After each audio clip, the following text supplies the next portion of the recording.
Hello, great people. More evidence of a looming implosion in the ruling All Progressive Congress emerged as the Deputy Senate President, Senator Barau Jibrin, stated that he would jump at the offer if President Bola Ahmed Tinubu asked him to be his vice presidential candidate in 2027. Senator Barau Jibrin's statement further gave credence to the suspicion that the Vice President, Shettima, is being schemed out of the 2027 equation. In a moment, I'll leave you to listen to the voice of Senator Barau Jibrin. Then when we come back, we'll be dissecting what Barau Jibrin said. The logicality behind this assertion is Barau Jibrin being diplomatic, and if President Bola Ahmed Tinubu is to offer him the vice presidential ticket in 2027, under what circumstance, and what will be the politics that will play out before and after that particular offer, and what is the consequence for President Bola Ahmed Tinubu in 2027. We'll be dissecting all this and a whole lot more on this episode with your sure plug, Dr. Omosholadeji. First, let us go and watch the video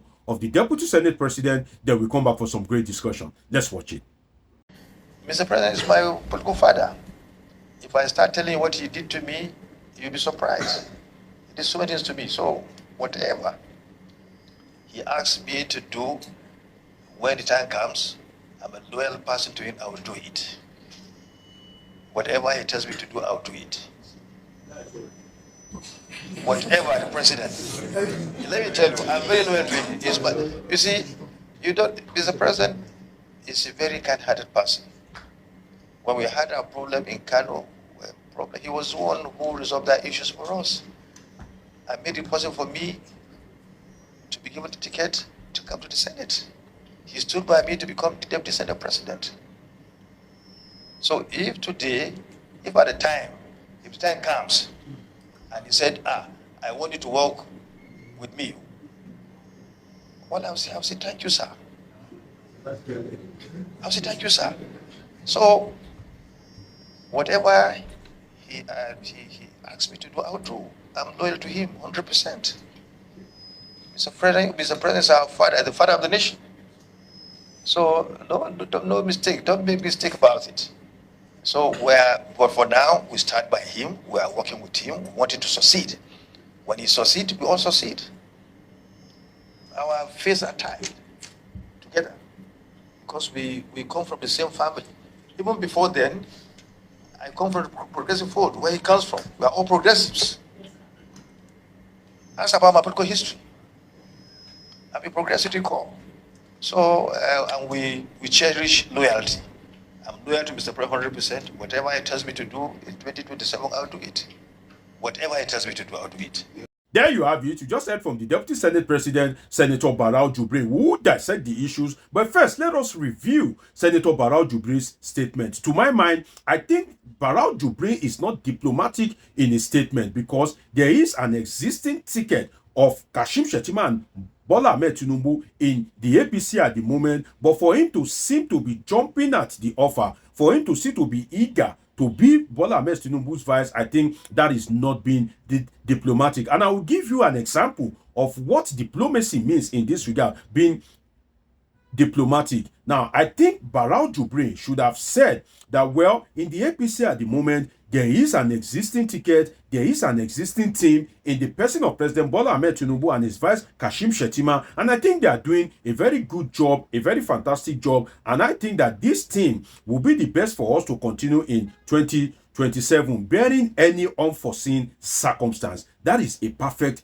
diplomatic statement. So that is how to address the issue. But for him to say that, oh, if Bola Ahmed Tinubu wants me, then I would accept it, and is not making any kind of reference to Shettima or any issue between them, that I think leaves much to be desired, because Barau Jibrin is already one of the top 10 citizens in Nigeria. So it's not that he's not occupying a very crucial position, and we will still soon go into the politics of Barau Jibrin's suspected selection, because Barau Jibrin is from Kano State, and I'll be giving you the politics in that regard, and it will also involve the Senate President, Godswill Akpabio. But before I go into that, let me touch on the alleged rift between Tinubu and Shettima.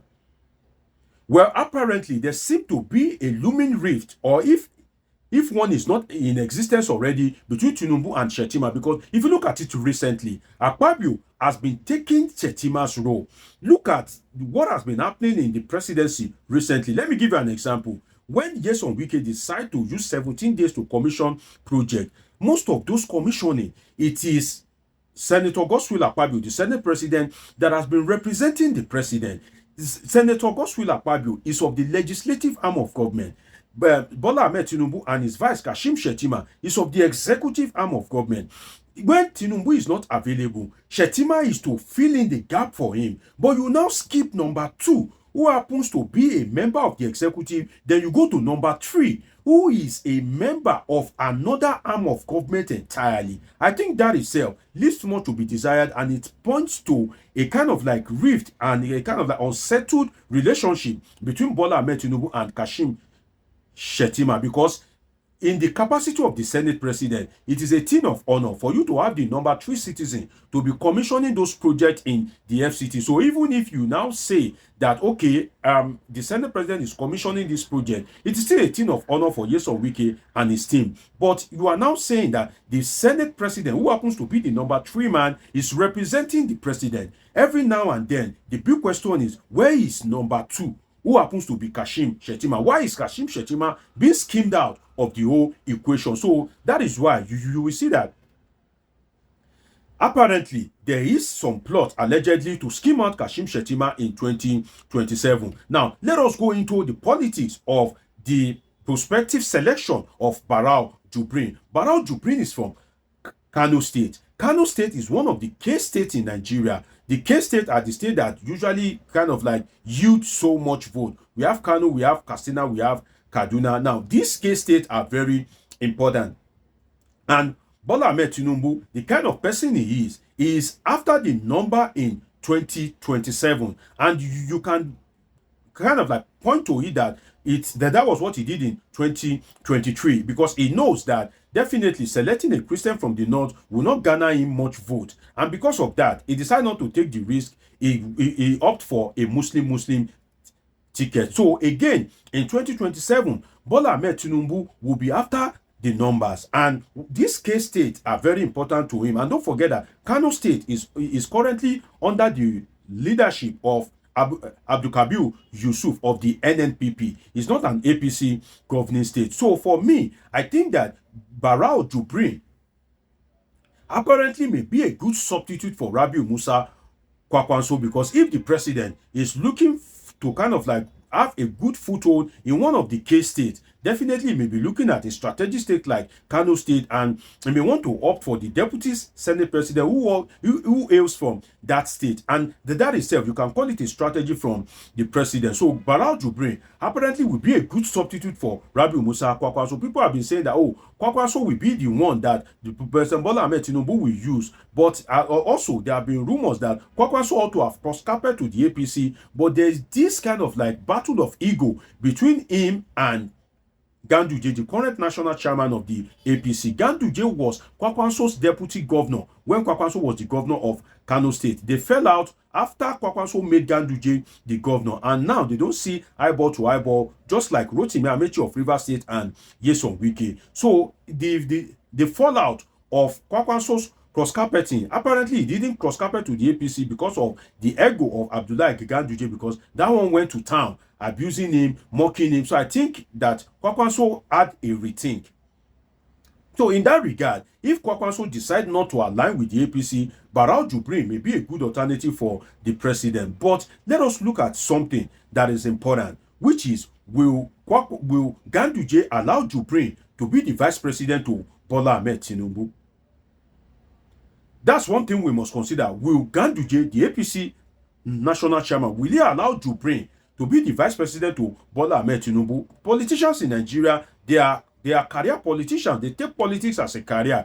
So instead of using Barau Jibrin, Ganduje himself will skin it that he should be the one to be used, that he has more foothold in Kano State, having been a former governor, than Senator Barau Jibrin. So I think that Ganduje himself may want to kind of like plot that he should be the one to be used if the president decide to look the way of Northwest and Kano State. So I think that there's a lot of politics that is involved in all of this. And another problem why Ganduje may not fully align with this is that if Bola Ahmed Tinubu select Barau Jibrin as his vice presidential candidate, Ganduje will lose his position as the chairman of the ruling All Progressive Congress. Because definitely the vice president cannot come from Kano State in a presidential election, and the chairman will also come from that state. Definitely, other state, other region will revolt against that. And that itself is one of the things that led to the looming crisis in the PDP in 2023 as regards Atiku and Nyesom Wike. So I think that there's a lot of politics at play, and the interest of Ganduje must be considered in all of this. And also, Senate President Godswill Akpabio is currently number 3. He is the leader of Barau Jibrin at this point in time. He is his boss. He is the Senate President. Barau Jibrin is the Deputy Senate President. Would Senator Godswill Akpabio look forward to having a Barau Jibrin as the Vice President, knowing fully well that Barau Jibrin will now be his boss and you have to address him as sir and with utmost respect? So there is a lot of politics in this regard, but what I can say is that President Bola Ahmed Tinubu should be aware of those who over-profess loyalty. When Buhari was the president, Festus Keyamo, the current Minister of Aviation, he was professing love for Muhammadu Buhari. He was being overly loyal. But when Buhari tenure came to an end, he was one of those that first cast aspersion on Muhammadu Buhari. When Buhari was the president, Adams Oshiomhole, current senator and former governor of Edo State, when Buhari was the president, he was praising Buhari, but when Buhari left office and Tinubu is there, he said, oh, Buhari left a bad economy. So Tinubu should be aware of those who over-profess loyalty. 2027 will sure be an interesting year. God spare our lives. It's been an interesting time with you on this episode of Politics with your Sure Plug, Dr. Omosoladeji. Subscribe, turn on your notification button, catch up with my past video. See you in my next video. I love you all sincerely.